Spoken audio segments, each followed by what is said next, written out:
Bismillahirrahmanirrahim. Assalamualaikum warahmatullahi wabarakatuh. Alhamdulillahi rabbil alamin. Wabihi nasta'inu ala umri dunya waddin. Wa sallallahu ala nabiyyina Muhammadin wa ala alihi wa sahbihi ajma'in. Amma ba'd. Kita panjatkan puji dan syukur kehadirat Allah Tabaraka wa Ta'ala. Pada kesempatan malam yang berbahagia kali ini, kita masih kembali diberi kekuatan, kesehatan, hidayah serta taufik dari Allah Jalla wa'ala, sehingga kita bisa menghadiri acara pengajian rutin untuk mengkaji tafsir Al-Quran di hari ini, hari Rabu tanggal 21 Muharram 1439 Hijriah, atau yang bertepatan dengan tanggal 11 Oktober 2017. Kita berharap semoga Allah Subhanahu wa Ta'ala berkenan untuk melimpahkan kepada kita semuanya ilmu yang bermanfaat, sehingga bisa kita amalkan sebagai bekal untuk menghadap kepada Allah Jalla wa'ala. Amin. Salam dan salam semoga senantiasa tercurahkan kepada junjungan kita Nabi besar Muhammad sallallahu alaihi wasallam, kepada keluarganya, sahabatnya dan umatnya yang setia mengikuti tuntunannya hingga akhir nanti. Seperti biasanya, sebelum kita memasuki materi malam hari ini, kita akan membaca surat yang mulia, surat Al-Balad. Semoga Allah Subhanahu wa Ta'ala memberkahi majelis kita.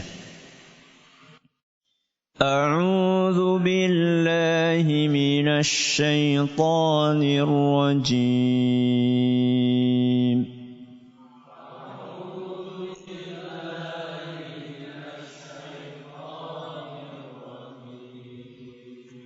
Bismillahirrahmanirrahim.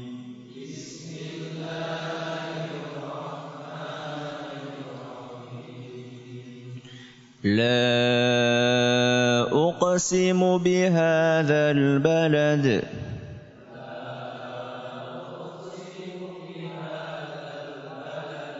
wa anta hillum bihadzal balad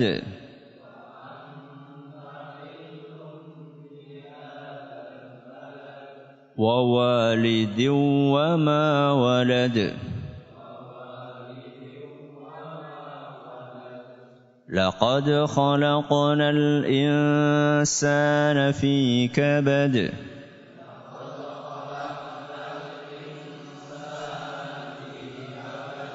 Ayahsabu an lan yaqdir alayhi ahad.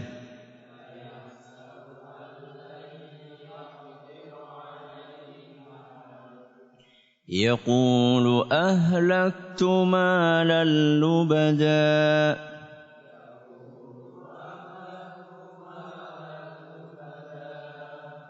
Ayahsabu an lam yarahu ahad.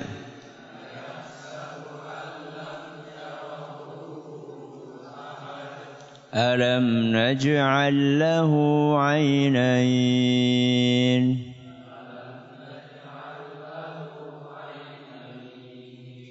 ولسانا وشفتين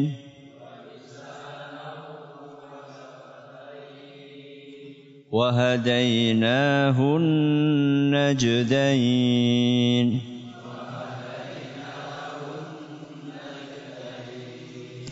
فلا اقتحم العقبة وما أدراك ما العقبة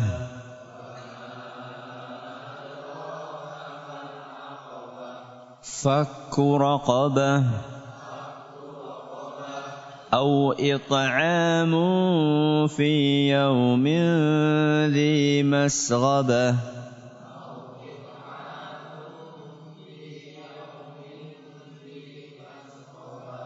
يتيما ذا مقربة أو مسكينا ذا متربة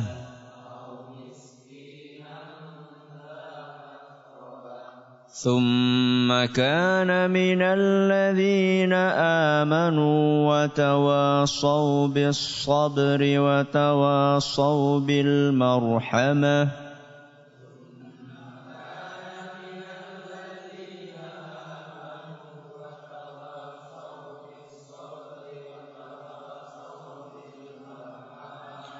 أولئك أصحاب الميمنة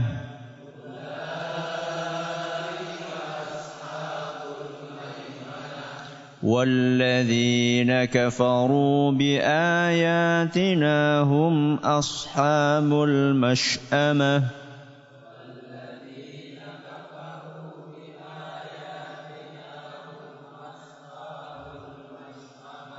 عليهم نار مؤصدة.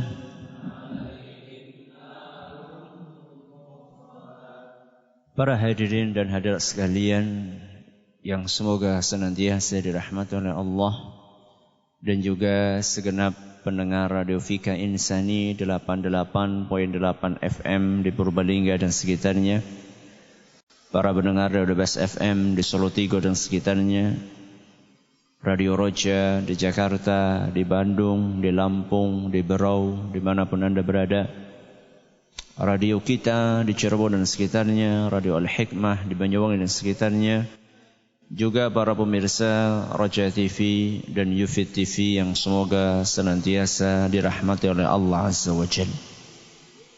Alhamdulillah, pada pertemuan yang lalu kita telah menyelesaikan pembahasan tentang tafsir ayat yang ke-9. Apa bunyinya? Walisanau wa syafatain. Lisan dan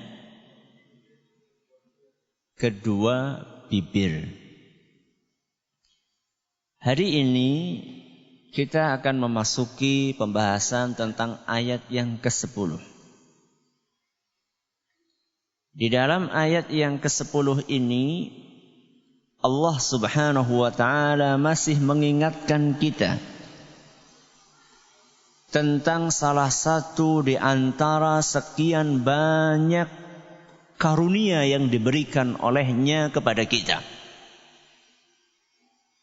Kalau ayat 9, ayat yang ke-9, Allah menyebutkan karunia lisan dan karunia sepasang bibir. Kemudian di ayat sebelumnya, ayat yang ke-8, Allah Subhanahu wa ta'ala berfirman, alam naj'al lahu ainain, nikmat sepasang mata. Maka di ayat yang ke-10 Allah Subhanahu wa ta'ala menyebutkan nikmat lainnya di dalam firman-Nya, wahadainahun najdain. Apa artinya? Dan kami telah menunjukkan kepadanya. Kepada siapa? Kepada siapa? Manusia. Dan kami telah menunjukkan kepada manusia najdain,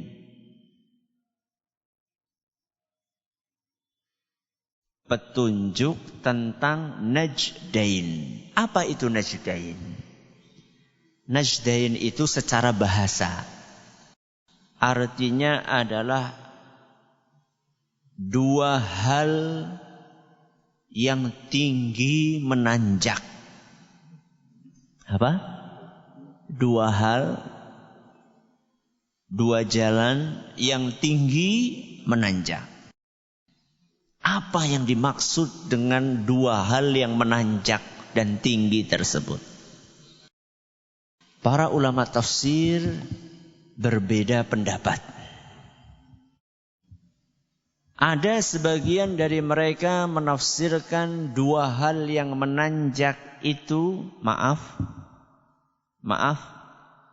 adalah sepasang, payudara. Ini penafsiran yang pertama. Penafsiran yang kedua, dua hal yang menanjak itu adalah dua jalan. Jalan kebaikan dan jalan keburukan. Ada berapa pendapat? Minimal atau sekurang-kurangnya ada dua pendapat. Pendapat yang pertama mengatakan maksud dari najdain adalah sepasang payudara.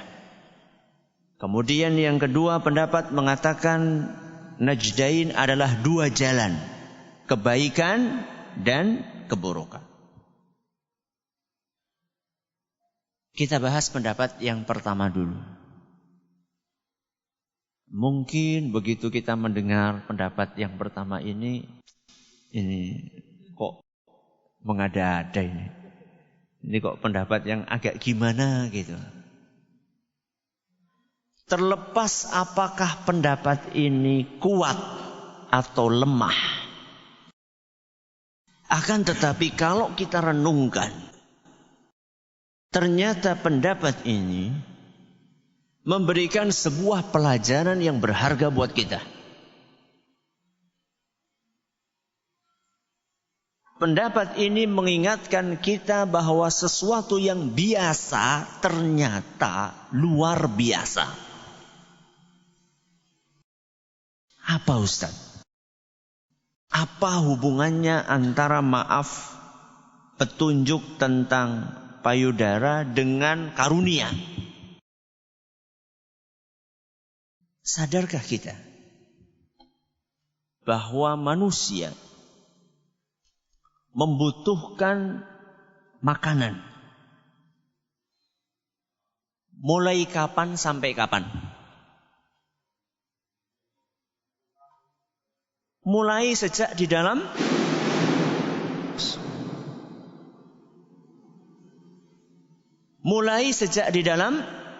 perut. Sampai kapan?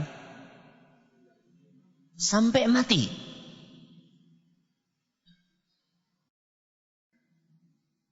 Ketika bayi itu lahir, dia butuh makan atau tidak? Butuh atau tidak? Butuh. Dia butuh makan, butuh minum, butuh asupan gizi. Padahal bayi ini tidak pernah kursus bagaimana cara makan. Pernah? Pernah atau tidak? Tidak pernah. Kapan ngasih kursusnya? Dan dia juga tidak punya pengalaman untuk menggunakan mulutnya. Karena ketika bayi berada di dalam perut ibunya, bagaimana cara makan dan minumnya? Lewat mulut? Lewat mulut? Pernah nggak Anda terfikir, bayi ketika di dalam perut ibunya, makan dan minum pakai apa? Pernah kepikir? Belum? Lebih mikir siki ya? Lewat apa? Lewat tali pusat. Plasenta, tali pusat masuk ke dalam pusar dia. Sama sekali dia tidak pernah menggunakan mulut. Kalau makannya lewat mulut, nanti butuh BAB, BAK, lewat mana nanti? Dibuangnya kemana? Masih ada di dalam perut ibunya.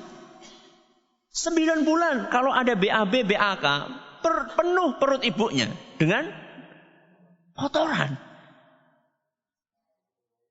Akan tetapi Allah Subhanahu wa ta'ala memberikan makanan kepada bayi tersebut lewat plasenta, kemudian tali pusat masuk ke dalam perut langsung si bayi tersebut, sehingga bayi itu tidak ada pengalaman untuk menggunakan mulutnya. begitu lahir, jalur makanan itu harus diputus. Betul? Betul. Tali pusat tadi diputus. Sehingga mau tidak mau bayi itu harus menggunakan alat baru untuk makan dan minum. Apa? Mulut. Padahal dia tidak punya pengalaman untuk makan dan minum selama berada di dalam perut ibunya menggunakan mulutnya. Tapi lihat. Begitu bayi itu lahir. Kemudian mulutnya didekatkan dengan payudara ibunya. Langsung tahu dia? Langsung tahu atau tidak? Langsung tahu bagaimana cara menggunakan mulutnya untuk menghisap ASI dari payudara ibunya. Maka sebagian ulama menafsirkan najdain ini dengan sepasang payudara. Artinya bayi tersebut begitu lahir langsung dikasih ilham, dikasih ilmu oleh Allah bagaimana cara menghisap ASI. Siapa yang ngajarin? Ibunya? Bukan. Yang memberi bekal itu adalah Allah Subhanahu wa ta'ala. Masih Anda mengatakan penafsiran ini mengada-ada? Tidak. Tidak ada penafsiran ulama kita yang mengada-ngada. Penafsiran yang pertama. Penafsiran yang kedua. Apa najdain? Dua jalan. Jalan kebaikan dan jalan keburukan. Allah Subhanahu wa ta'ala memberikan petunjuk kepada manusia mana yang harus dititi dan mana yang tidak boleh dititi. Yang harus dititi adalah jalan kebaikan dan yang harus dihindari adalah jalan keburukan. Mayoritas ulama memilih pendapat yang kedua ini. Najdain apa? Dua jalan. Yang paham bahasa Arab. Jalan. Itu bahasa Arabnya apa? Kita harus jihad fi sabilillah. Kita harus jihad fi sabilillah. Jalannya Allah. Berarti bahasa Arabnya jalan apa? Sabil. Ada yang lain? Thariq. Ini yang tahu berapa persen ini? Sabil, thariq, dan mungkin ada yang lainnya.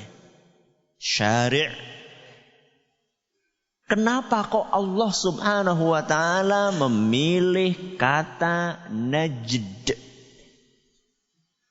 Tidak memakai kata thariq, tidak memakai kata sabil, tidak memakai kata syari' atau kata-kata yang lainnya. Kenapa yang dipilih najd?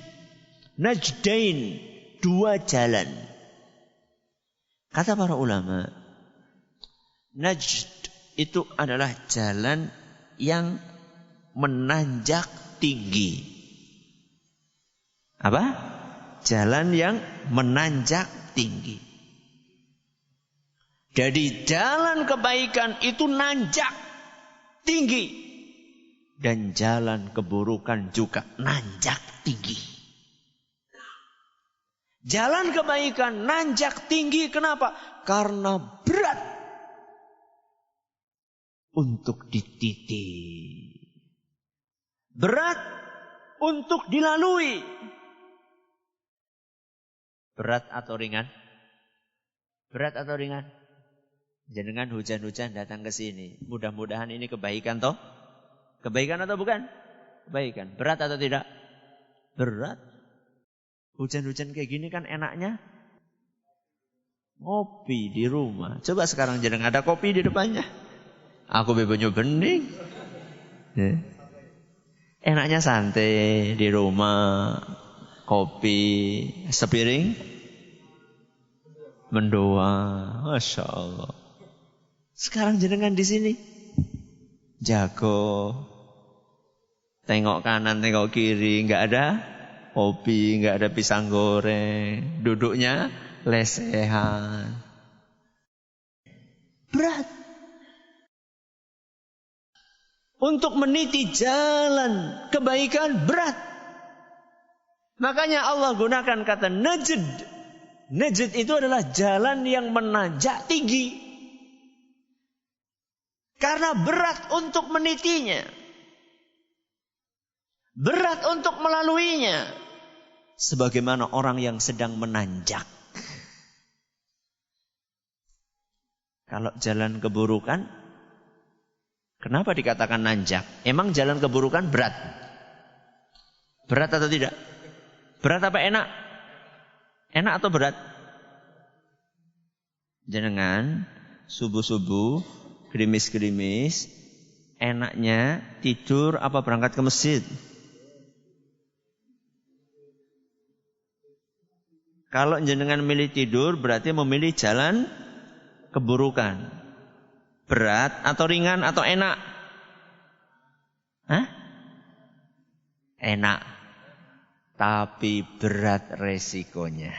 Nah, kalau yang pertama tadi berat menitinya. Kalau yang kedua berat resikonya. Memang enak.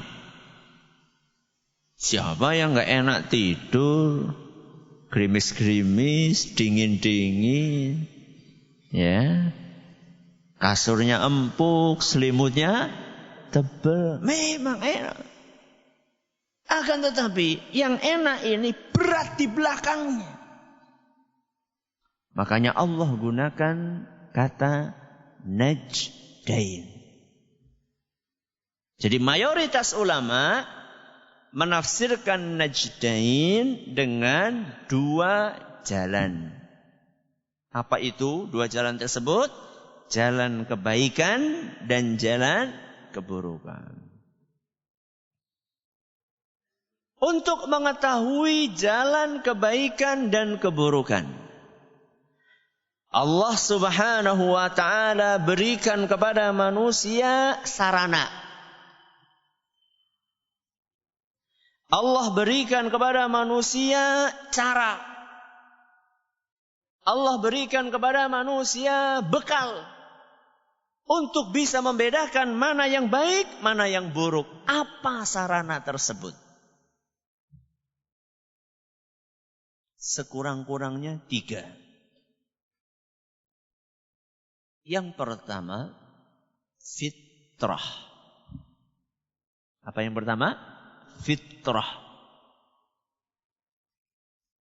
Yang kedua, akal. Yang kedua, akal.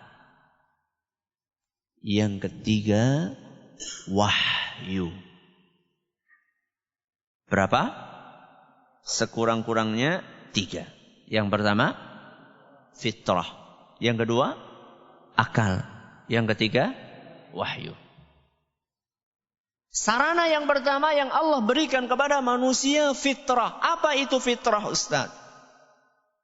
Sebagian ulama seperti Al-Fairuz Abadi, kemudian juga Al-Munawi, dan ulama-ulama yang lainnya menafsirkan fitrah itu adalah potensi dasar manusia untuk menerima kebaikan.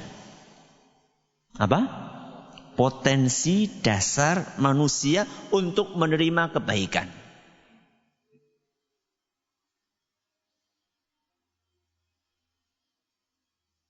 Setiap bayi yang lahir ke muka bumi ini lahir dalam keadaan fitrah. Pernah dengar itu?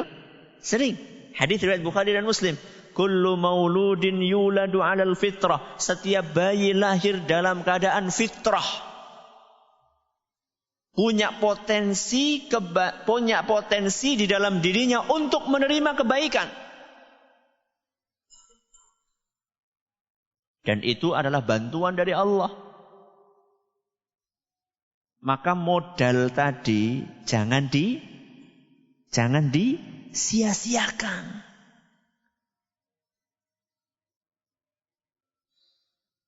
Dan biasanya oknum yang paling bertanggung jawab di dalam menyanyiakan modal itu siapa? Orang tua. Makanya apa kata Nabi SAW setelah mengatakan setiap bayi lahir dalam keadaan fitrah, terus Nabi lanjutkan apa? Fa'abawahu yuhawwidanihi au yunassiranihi au yumajjisanihi. Potensi kebaikan itu disia-siakan oleh kedua orang tuanya sendiri. Orang tuanya itulah yang membuat anaknya yang awalnya baik menjadi Yahudi atau Nasrani atau Majusi. Berarti kalau bayi itu dibiarkan, dididik, dibimbing, maka dia berada di atas kebaikan.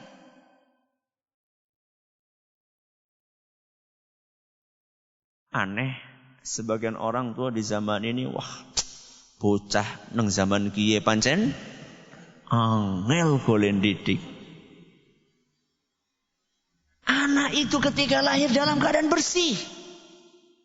Kalau boleh diumpamakan seperti kertas yang belum ada goresan apa-apa.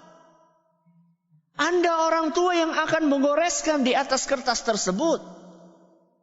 Kalau goresan Anda adalah tulisan halus yang indah, maka akan terlihat indah. Tapi kalau misalnya yang Anda goreskan adalah benang bundet. Apa benang bundet? Worek-worek orang genah. Hari ini yang digoreskan rock and roll. Besok yang digoreskan dangdut. Besoknya lagi campur sari. Ya bundet. Tapi kalau hari ini yang kita goreskan adalah Al-Baqarah. Surat Al-Baqarah. Besoknya surat Ali Imran. Besoknya surat An-Nisa. Besoknya surat Al-Maidah. Akan menjadi tulisan halus yang sangat indah.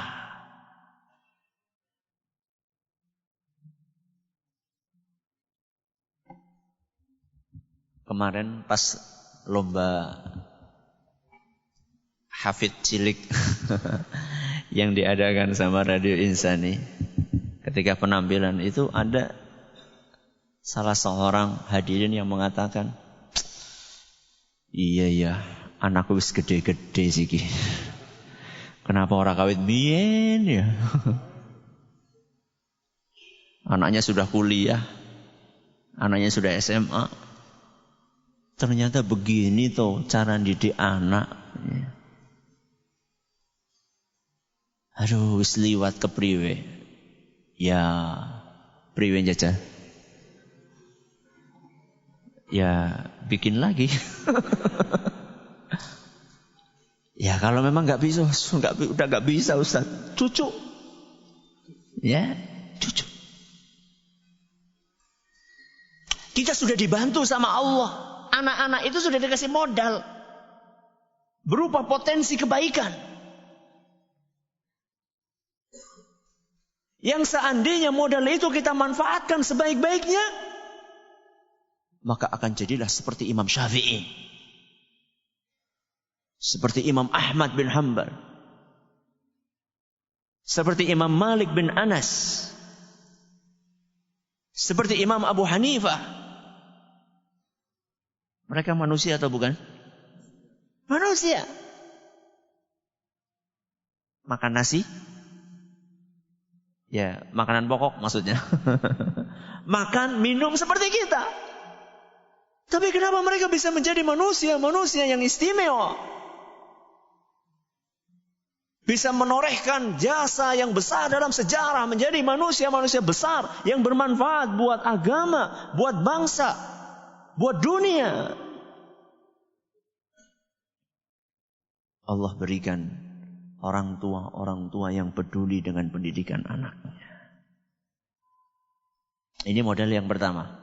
Sarana yang pertama apa tadi? Fitrah. Yang kedua, akal. Ini adalah salah satu karunia yang sering disia-siakan bahkan dirusak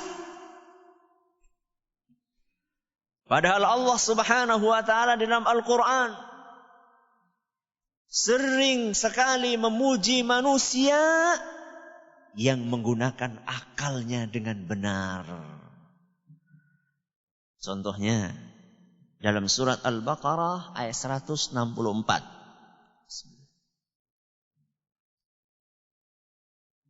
Surat apa? Al-Baqarah. Ayat berapa? 164. Inna fi khalqis samawati wal ardi wa ikhtilafil laili wan nahar. Terus? Wah, cengarang gue. Itu ayat yang belakang, ini masih tengah-tengah. Wal fulkil lati tajri fil bahri bima yanfa'un nas. Inna fi khalqis samawati wal ard. Sesungguhnya di dalam penciptaan langit dan bumi. Waqtilafil laili wan nahar, pergantian siang dan malam. Terus Allah sebutkan tanda-tanda kebesaran Allah di muka langit dan muka bumi. Setelah itu Allah tutup firman-Nya dengan mengatakan la ayatil liqaumi ya'qilun. Kebesaran dan keindahan makhluk-makhluk ciptaan Allah tadi adalah tanda-tanda kekuasaan Allah bagi orang-orang ya'qilun yang mau menggunakan akalnya. Maka manusia-manusia yang mau menggunakan akalnya dengan baik akan dipuji oleh Allah Subhanahu wa ta'ala. Sebaliknya, manusia-manusia yang menyalahgunakan akalnya, dia akan dicela habis oleh Allah Subhanahu wa ta'ala. Bisa nggak dengan akal kita membedakan yang baik dengan yang buruk? Secara global bisa. Bisa nggak kita dengan akal kita membedakan bahwa banyu bening apik wedang ciu elek? Bisa? Bisa? Bisa. Bahwa air putih menyehatkan, minuman keras merusak. Bisa? Bisa. Sekedar kita melihat orang habis minum minuman keras, sekedar kita melihat efeknya, kita sudah tahu itu buruk. Buktinya ngerumit. Apa ngerumit? Apa? Ngomong sendiri. Ya. Matanya merah. Ya, jalannya sempoyongan. Hanya dengan melihat kasat mata saja, kita gunakan sedikit akal kita, kita tahu bahwasanya miras itu jelek. Sebelum kita baca ayat Al-Quran tentang haramnya miras, kita dengan akal kita melihat hal itu sudah jelek, tahu kita. Tapi sayangnya ada sebagian manusia tidak mau menggunakan akalnya. Padahal mungkin IP-nya, IPK-nya, tahu IP? Indeks prestasi K apakah? Kumulatif. Padahal IPK-nya itu hampir 4. 3, sekian. Itu di kampus. Kalau sudah masuk dugem, ya mabok. Loh, otaknya itu di mana? Digunakan untuk apa akalnya? Orang-orang yang seperti dicela oleh Allah Subhanahu wa ta'ala. Karena dia sudah dikasih akal. Yang dengan akal itu dia bisa membedakan mana yang baik, mana yang buruk. Mana yang benar, mana yang salah. Mana yang bermanfaat, mana yang berbahaya. Mana yang menghasilkan sesuatu yang positif, mana yang menghasilkan sesuatu yang negatif. Akan tetapi dia tidak gunakan akalnya. Maka Allah Subhanahu wa ta'ala merekam dalam Al-Quran tentang salah satu obrolan penghuni neraka. Di dalam surat Al-Mulk ayat 10. Surat Al-Mulk ayat 10.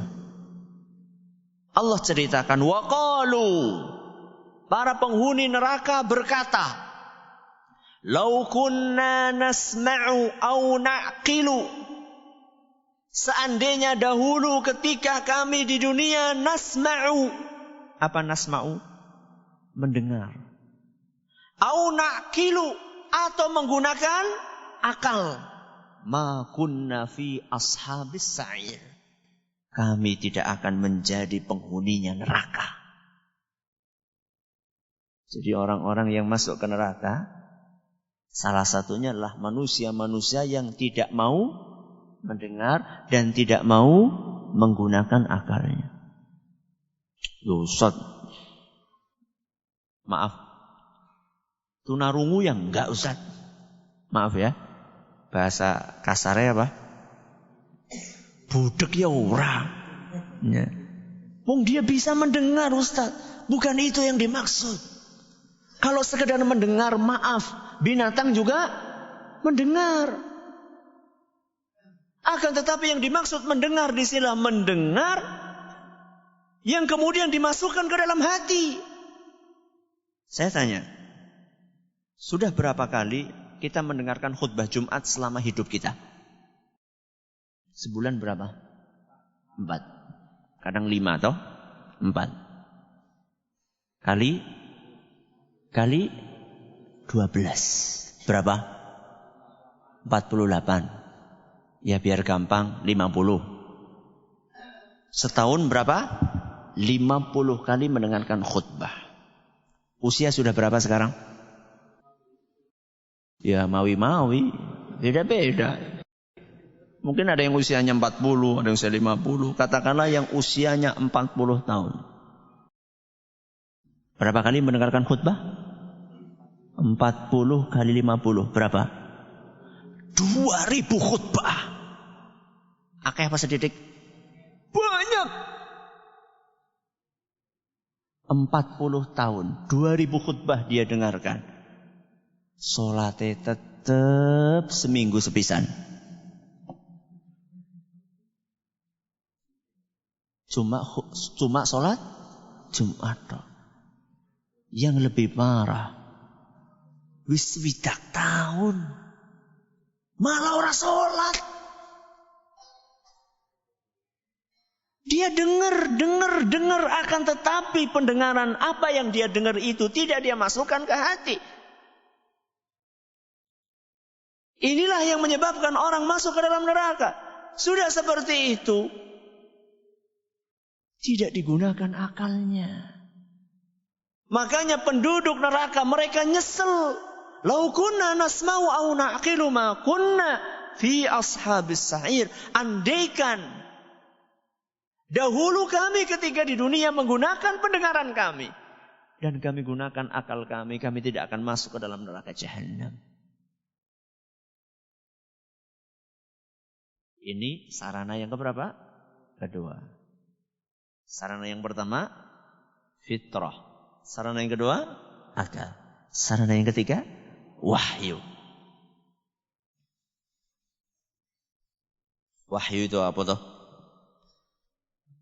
Apa wahyu? Al-Quran dengan sunnah. Ustaz apa enggak cukup Ustaz dengan akal? Cukup enggak? Cukup atau tidak? Enggak cukup. Kenapa Ustaz enggak cukup? Satu, akal itu terbatas.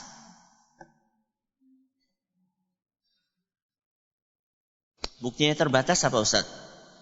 Enggak usah jauh-jauh. Sesuatu yang nempel di tubuh kita sampai sekarang kita tidak tahu bentuknya kayak apa. Apa itu? Nyawa. Saya tanya, jenengan punya nyawa? Punya?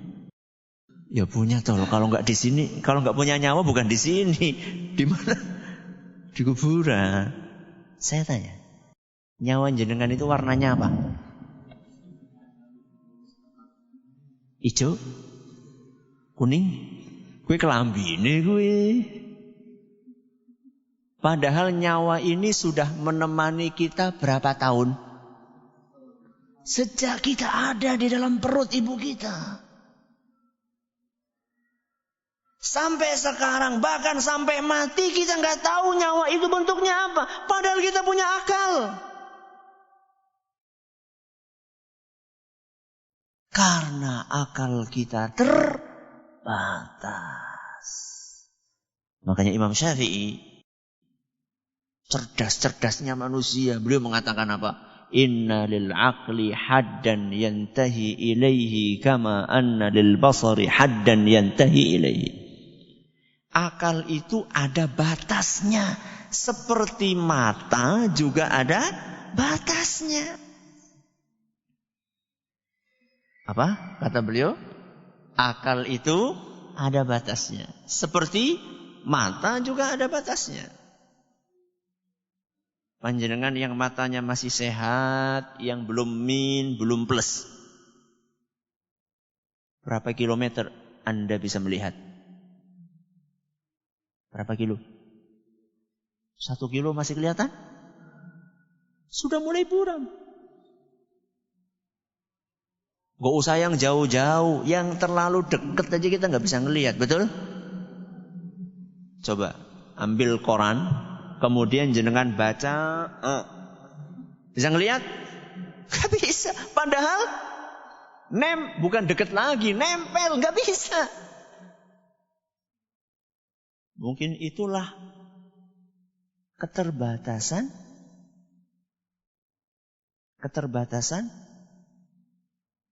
akal. Sampai